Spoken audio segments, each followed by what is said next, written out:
এখন আমি উনুনটা জ্বালিয়ে নেব।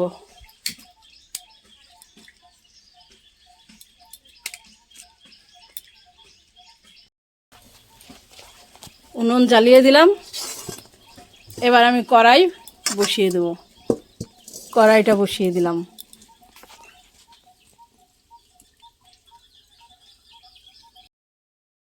এবার আমি ভেজে নেব সম্প আর পাঁচফোড়ন। শুকনো খোলায় ভেজে নিচ্ছি।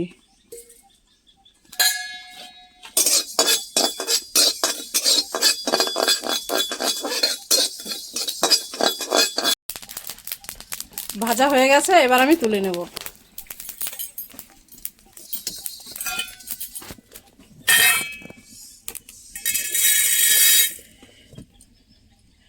এবার কড়াইটা বসিয়ে দিলাম।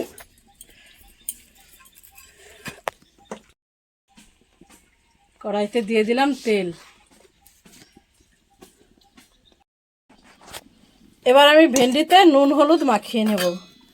দিয়ে দিয়েছি নুন।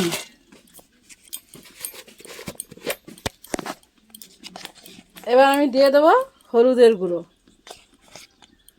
দিয়ে দিলাম হলুদের গুঁড়ো।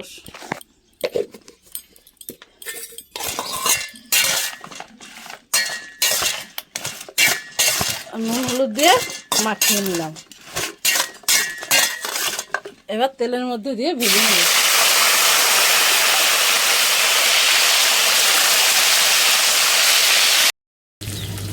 ভেন্ডিগুলো ভাজা হয়ে গেছে, এবার আমি ভেন্ডিগুলো তুলে নেব।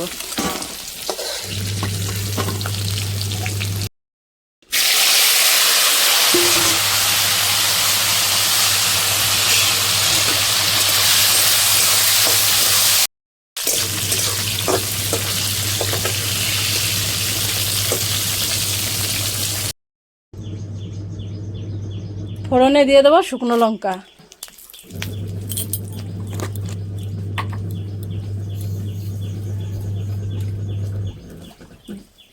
দিয়ে দেবো সর্ষে।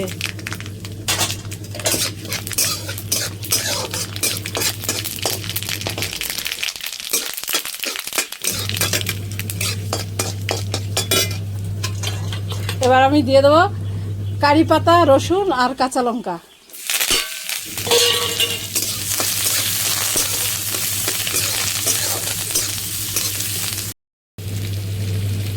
বেশ ভালো করে ভাজা হয়ে গেছে, এবার আমি দিয়ে দেবো সামান্য একটু জল। দিয়ে দিলাম সামান্য একটু জল। এবার আমি দিয়ে দেবো নুন হলুদ আর শুকনো লঙ্কার গুঁড়ো।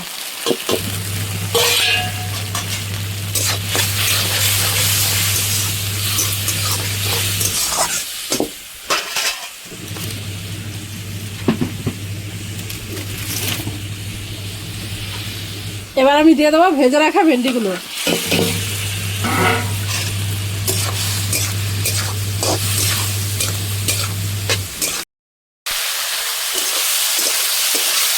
বেশ সুন্দর করে ভেন্ডিগুলো ভাজা হয়ে গেছে, এবার আমি দিয়ে দেবো জল।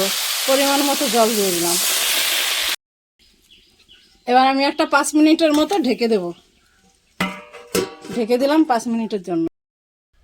এবার আমি পানমৌরি আর পাঁচফোড়ন এগুলো এখন বেটে নেব, গুঁড়ো করে নেব।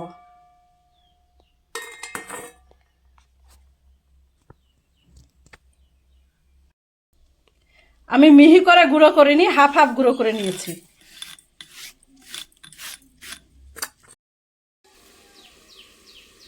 পাঁচ মিনিট হয়ে গেছে, এখন আমি ঢাকনাটা তুলে নেব।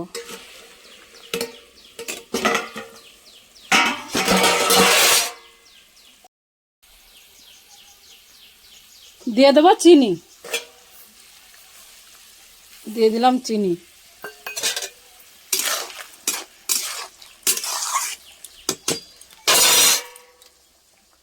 এবার আমি দিয়ে দেবো তেঁতুলের পাল। তেঁতুল জলে ভিজিয়ে গুলিয়ে নিয়েছি, এখন দিয়ে দিলাম তেঁতুলের পাল।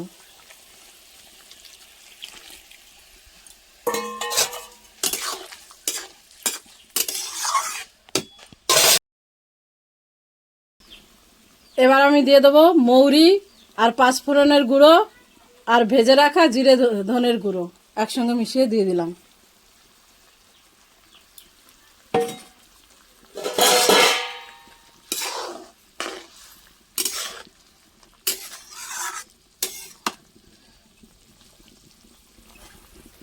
এভাবে ভেন্ডির টক বানিয়ে খেয়ে দেখবে, খুব ভালো লাগবে খেতে।